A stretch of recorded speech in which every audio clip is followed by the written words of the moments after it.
ऐसे 10 की घात -3 प्रति वर्ष है, तो इसकी अर्धायु का मान वर्षों में ज्ञात कीजिए। फर्जी क्वेश्चन तो मैंने कहा था यहाँ से जितने भी क्वेश्चन आएंगे हाफ लाइफ के सारे फर्जी है, बच्चा कर सकता है। एक्चुअल में आपने केमिस्ट्री में टी हाफ का याद किया होगा 0.693 अपॉन के, मैंने कहा ये फिजिक्स में होता है टी हाफ बराबर होता है 0.693 अपॉन लैम्डा।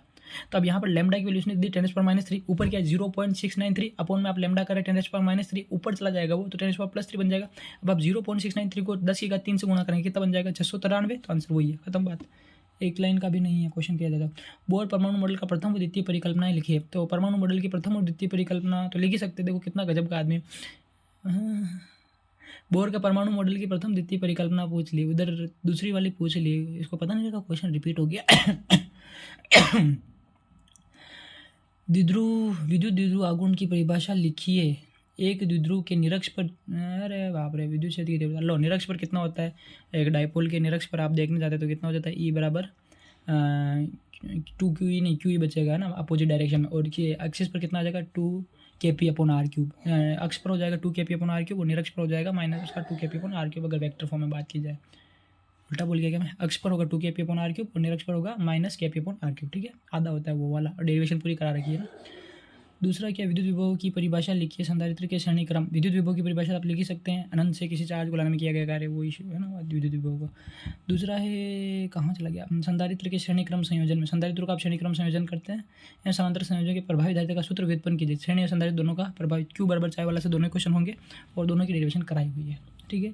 अपवर्ती दूरदर्शी का नामांकित किरण आरेख, ये पढ़ाया नहीं है मैंने अभी तक, लेकिन एक बच्चे के मैंने इसका टिक कराया था, वो किसी के नोट्स लेके आया था, मैंने कहा था ये क्वेश्चन देख लेना, इसका आता है टेलीस्कोप वगैरह नहीं है, तो वहाँ से आ गया है। व्यतिकरण भी मैंने पढ़ाया नहीं है। और कितने टोटल 16 क्वेश्चन ही है क्या, 1 2 16 बस, ठीक है, चलो 16 क्वेश्चन तो 16 डिस्कस हो गए। तो भैया पेपर में 3 या 4 क्वेश्चन ऐसे हैं जो हमने अभी तक नहीं पढ़े उन चैप्टर्स में से, इसलिए मैंने नहीं बताया, और बाकी जो पढ़े हुए वो मैं बता नहीं रहा हूँ, क्योंकि बताने से क्या मतलब है, आपको 10 बार क्लास में आप खुद ही कर चुके हैं उन क्वेश्चंस को। MCQ में कोई डाउट हो तो और पूछ लीजिएगा, एक कोई विभव, चलो हो गया, सारे डिस्कस कर लिए ना। कोई भी फिर भी क्वेश्चन में डाउट रहेगा तो पूछ लीजिएगा, और मैं उम्मीद करता हूँ सभी का पेपर अच्छा होगा। देखिए कौन कितना फोड़ के आता है। अभी भी आप तैयारी नहीं करें तो फिर आप बिल्कुल लापरवाह है, ऐसा पेपर भी आपसे नहीं हो रहा है, बिल्कुल ईजी पेपर है, ऐसा लग रहा है पूरा देखा पेपर आ गया।